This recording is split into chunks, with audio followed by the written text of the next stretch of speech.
She gave my son a DNA kit to destroy my marriage, but her plan backfired and revealed her own affair, serving me sweet revenge.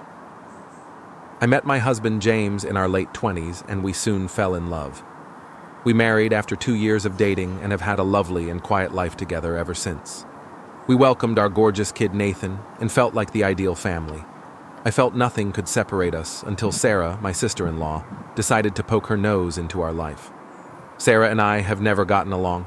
From the minute James introduced me to her, it was evident that we were not going to get along. I'm not saying I didn't try, but Sarah made no effort to care. She accused me of wanting to overshadow her at her wedding because I was dressed in a cream-colored gown. To clarify, Sarah intentionally chose cream-colored outfits for all of her bridesmaids.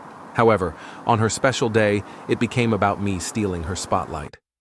From then on, it was a never-ending game of sarcastic remarks, backhanded compliments, and petty behavior.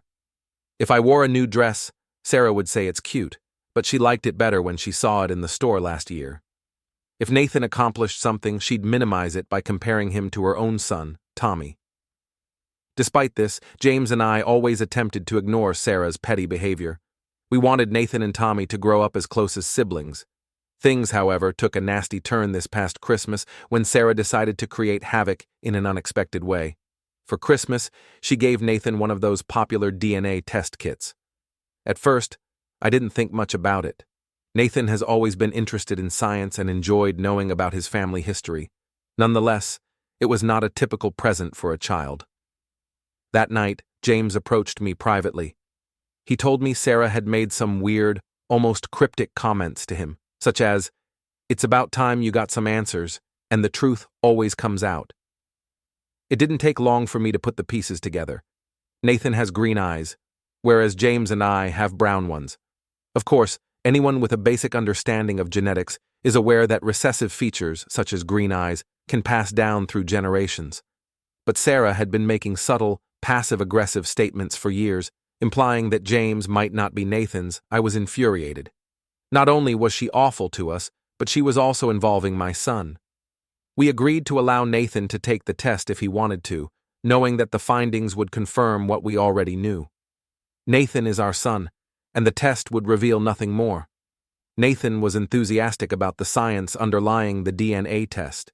He was excited to learn about his lineage and family roots, so we assisted him with the process, and he completed the test. Meanwhile, Sarah's son, Tommy, had been observing everything with great curiosity. Tommy, a curious 14-year-old, decided he wanted to take a DNA test too. Sarah's husband, Todd, thought it would make a good family activity, so they got a kit for him as well. What began as harmless curiosity quickly escalated into a family nightmare. Nathan received his results a few weeks later. Everything was as expected. James was clearly his father. But then we got the shock of our lives when Tommy's results arrived. It was discovered that Todd was not his biological father. Sarah had had an affair, and Tommy was not Todd's child. Todd was devastated. He had raised Tommy as his own, unaware that Sarah had been unfaithful. To make matters worse, Todd sought a paternity test for their younger daughter, who was just 7. The results confirmed his greatest fears. He wasn't her father either. Sarah's life was collapsing in front of her eyes, and it was not a quiet or private collapse. The entire family found out, and the consequences were harsh. Todd filed for divorce and left the house within a few days. The irony of the situation was hard to ignore. Sarah's attempt to undermine my marriage exposed her own lies. Tommy was the person who suffered the most. Nathan was also affected. He and Tommy had always been close, and seeing his cousins suffer through this upset him terribly. He began asking questions about why Tommy's father was no longer present, and it hurt my heart to hear how concerned he was for his cousin. Sarah's life deteriorated over time. Todd pressed for full custody of the children, seeking to limit Sarah's involvement in their lives. Sarah was a wreck at family gatherings, with a pale face and red eyes from crying. She appeared defeated. Sarah contacted me one day and requested assistance. She wanted me to talk to Todd and persuade him to lighten up on the custody agreement. She was trying to save what was left of her relationship with her children and turned to me for advice. At first, I was stunned.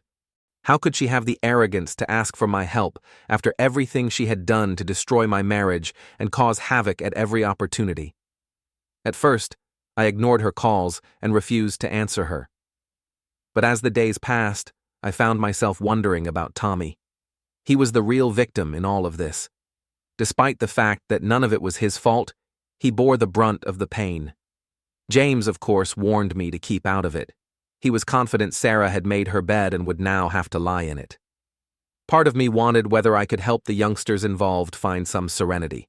It was not their fault that their mother made poor decisions. So, at a crossroads, confused about what to do, should I help Sarah or let her suffer the repercussions of her actions?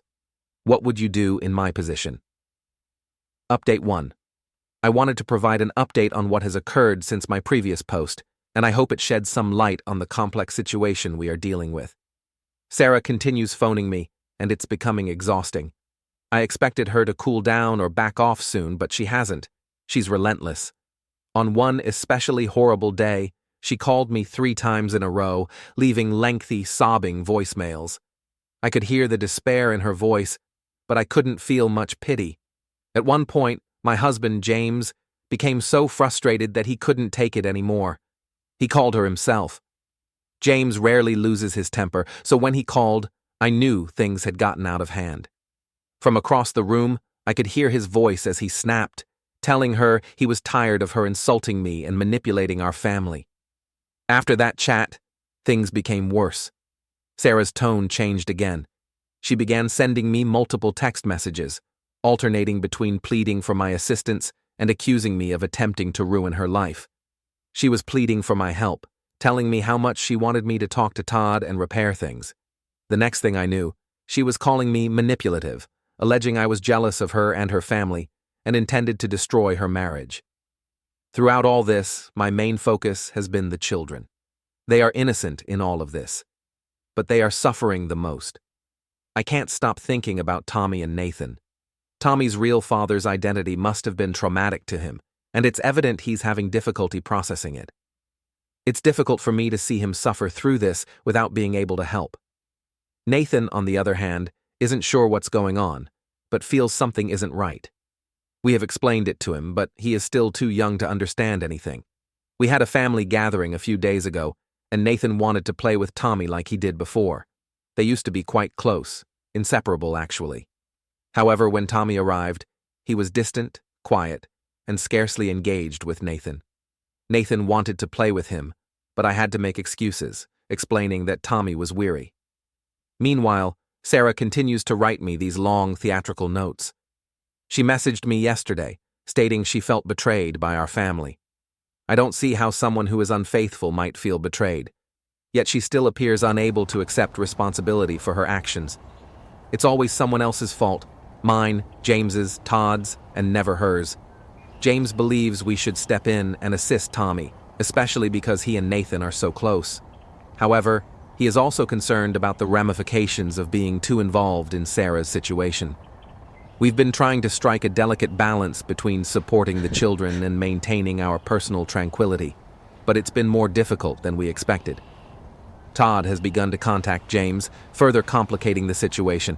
He's been trying to figure out what happened and wanted to chat about it. James reluctantly agreed to meet him for coffee.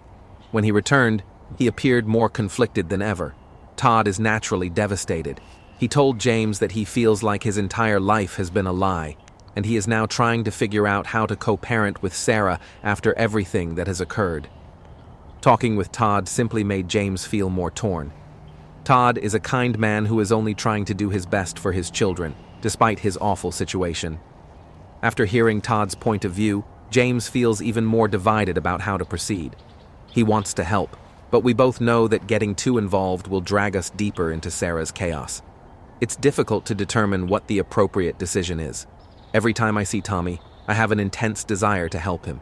He's simply a child caught up in this mess, and he doesn't deserve it. Nathan continues asking why Tommy always appears so sad, and it breaks my heart that I can't give him an honest reason. The more I think about it, the more divided I am between wanting to intervene and being terrified of being drawn into Sarah's tumultuous world. At the end of the day, all I want is to safeguard the kids. Tommy and Nathan deserve more, and it hurts to see them suffer as a result of their parents' sins. I don't know what the future holds, but I'm hoping we can find a way to resolve this without causing further harm. I'll keep you updated on what occurs, and once again, thank you for your ongoing support. Update 2. A lot has transpired in the last several days, so brace yourself. It's been a lot for all of us, and I'm not sure how much more I can take. First and foremost, Sarah chose to proceed with an official medical paternity test. She was dissatisfied with the results of the home DNA kit, arguing it was not a reputable source for making such a critical decision. To be fair, home tests have a margin of error, and I suppose she was hanging on to what little hope she had left. However, the results did not change. The medical paternity test verified the previous one's results. Todd is not Tommy's or his daughter's father. Sarah simply dug herself an even deeper hole. I was not surprised by the conclusion, but there was no space for uncertainty. Todd, in particular, appeared to be bracing himself for the worst. Yet when the medical results arrived, I could tell he was still devastated. He appeared crushed, as if the last fiber of hope he'd been holding onto had been wrenched away. He had previously told James that he didn't expect any miracles, but there was always a small part of him that hoped the test was incorrect. Todd became more withdrawn after receiving the news. Todd apparently began researching after obtaining the results and tracked down the individual with whom Sarah was allegedly having an affair. Todd told James that this man was Sarah's co-worker. He'd suspected their relationship for a long time, but Sarah always dismissed it, claiming it was only work-related. Todd now understood everything. He remembered Sarah and this man being abnormally close, attending work parties together and messaging late into the night. She was continuously making explanations, assuring Todd that it was something innocent, but suddenly, it seemed that all of our suspicions were being confirmed. Todd decided to confront him. He traced him down to his residence and entered without alerting anyone. Todd, according to what I learned later, was not in a healthy mental state. He was upset, angry, and searching for answers. Things suddenly got out of control. The man initially disputed everything, but Todd refused to accept it. It quickly escalated into a shouting confrontation, and it wasn't long before it became physical. Neighbors heard the disturbance and phoned the cops. By the time authorities arrived, Todd and the man had been bruised. Todd was arrested for assault and now faces prosecution. It's a mess. James had to travel to the police station to assist Todd. He posted bond, but Todd is now facing major legal issues. He claims that the fight was provoked, but this will be difficult to prove in court. This whole thing is spiraling out of hand, and I can't help but believe it's all because of Sarah's decision to keep the truth hidden for so long. Todd is breaking down, and it's heartbreaking to witness someone who is always so collected break down like this. Meanwhile, Sarah is urgently trying to contain the damage, but it is far too late. Todd has petitioned for full custody of the children. Sarah is in a panic. She's trying to persuade everyone that Todd is the problem, referring to him as a psychopath and citing the fight as proof of his instability and danger. She's frightened Todd will take the kids away, and she's lashing out at everybody who doesn't support her. Todd has been talking of moving to another state with the kids to put some distance between them and Sarah. He believes the children deserve a fresh start away from the mayhem, but I'm not sure. I appreciate his desire to protect the kids, but separating them from everything they know could be more harmful than beneficial. Legally, it will be a difficult battle. When I last saw Sarah, she looked like she hadn't slept in days. Her eyes were red and swollen, and she kept saying that everything was coming apart, that everyone was attempting to take her children away. It seemed as if she were experiencing a panic attack. Even so, she continues to regard herself as the victim in all of this. At this point, I believe we have no choice but to become involved. We're already caught up in this mess, whether we like it or not. James believes we should back Todd and assist him with the legal issues he is experiencing, especially since Todd appears to be the more stable parent in all of this, which I think is a great idea.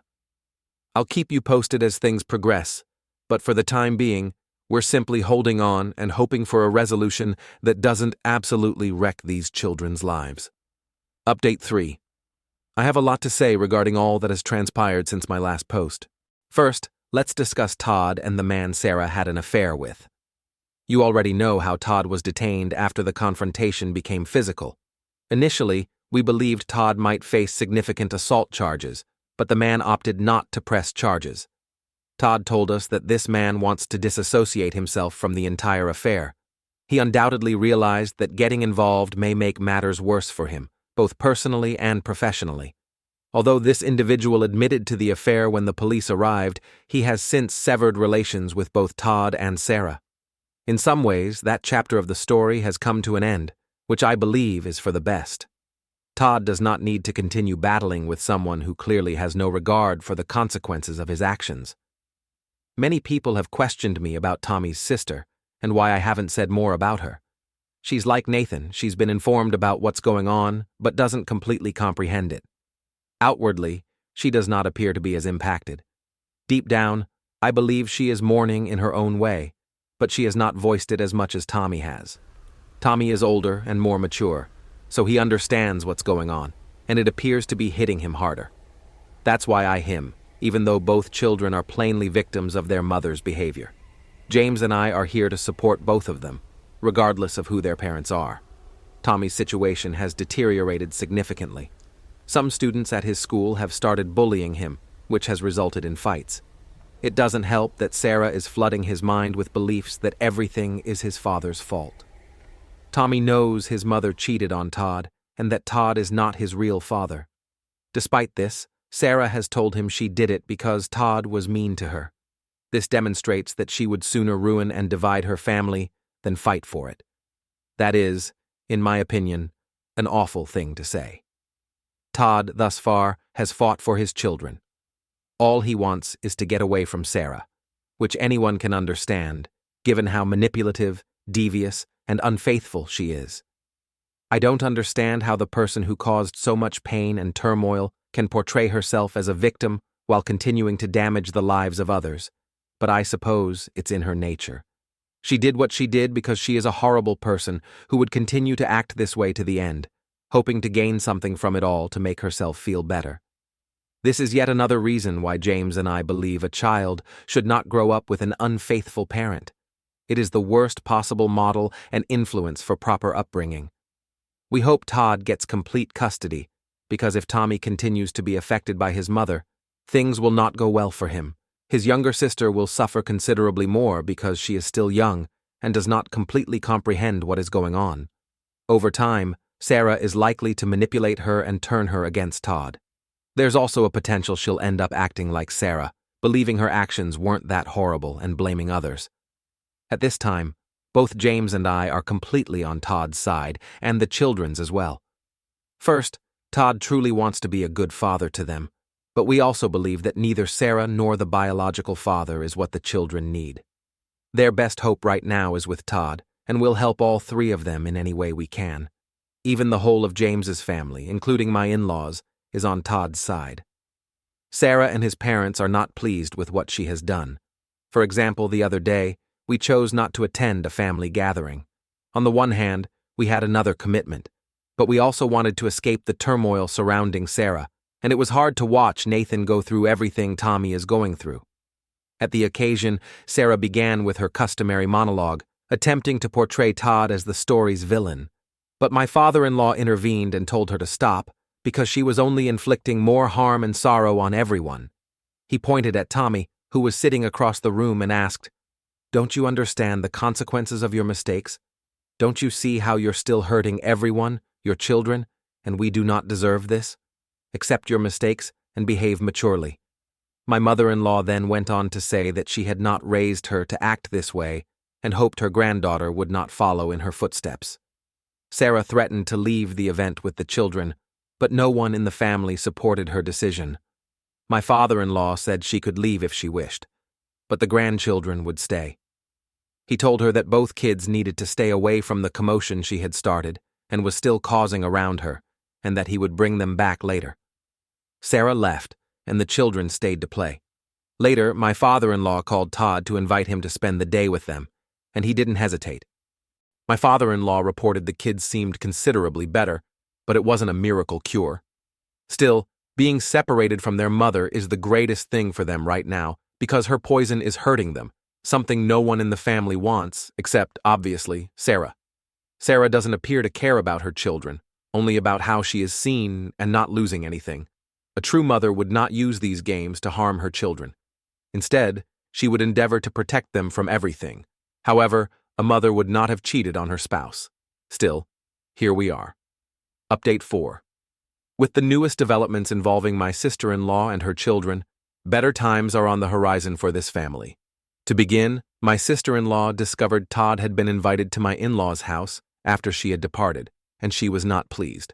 She went to my in-laws' house and challenged them because she believes they should be on her side rather than Todd's. My in-laws stated that they would always side with the children in this case, and that if Todd was beneficial to them, they would support him. This, in some ways, fueled Sarah's rage. After shouting, she grabbed an item from the front garden and flung it at her parents' car window. To summarize, it's a distinct issue. My father-in-law sued her, and she had to pay for the window. I mention this because it is relevant to the custody case later on. Todd's divorce went fairly smoothly. There was ample evidence that Sarah had been unfaithful, therefore Todd came out on top in the divorce. However, no one really wins in a divorce, especially one prompted by infidelity. At the very least, Sarah could not take any more from Todd than she already had. I wouldn't say it was easy to obtain full custody of the children, quite the reverse. But I'll tell you what happened. Todd won. It wasn't simple because Todd is not the children's biological father. He did, however, succeed after months of judicial proceedings. Some family members, including James and my in-laws, testified to Sarah's character. The car window incident did not help her case, nor did the fact that the judge was willing to contemplate handing complete custody to the father rather than the mother, which is unusual. The final nail in the coffin was the biological father's actions. This father simply showed up for selfish reasons to avoid paying Sarah's child support if she had custody of the children. Sarah no longer has custody, so she has no grounds to sue him because she has no child-related expenses. I'm not sure Todd can demand anything from the biological father, but he hasn't indicated to us he intends to. According to my understanding, the biological father formally gave up his parental rights, as if it were an adoption. I'd like to add that I haven't followed every aspect of the case, so this is only my basic idea. The crucial issue here is that Todd has custody of both children. This has already begun to have results, particularly for Tommy and his sister, who have started therapy. Sarah can see her children, but only with supervision. My in-laws, on the other hand, can see the kids anytime they want, as long as Todd makes the decision, and so can we. This has also benefited Nathan, who is now able to play with Tommy as previously. There is still much work to be done, but things are gradually returning to normal, which is all that matters. I'm not sure what to tell you about Sarah. I haven't had much communication with her in a while. I blocked her and haven't heard anything from her since. She sends sporadic messages to her parents and James, but their relationship is pretty icy right now, and I'm not sure if it will ever change. Thank you for watching. If you haven't subscribed yet, please do so and hit the notification bell to stay updated with more shocking real-life stories happening around you.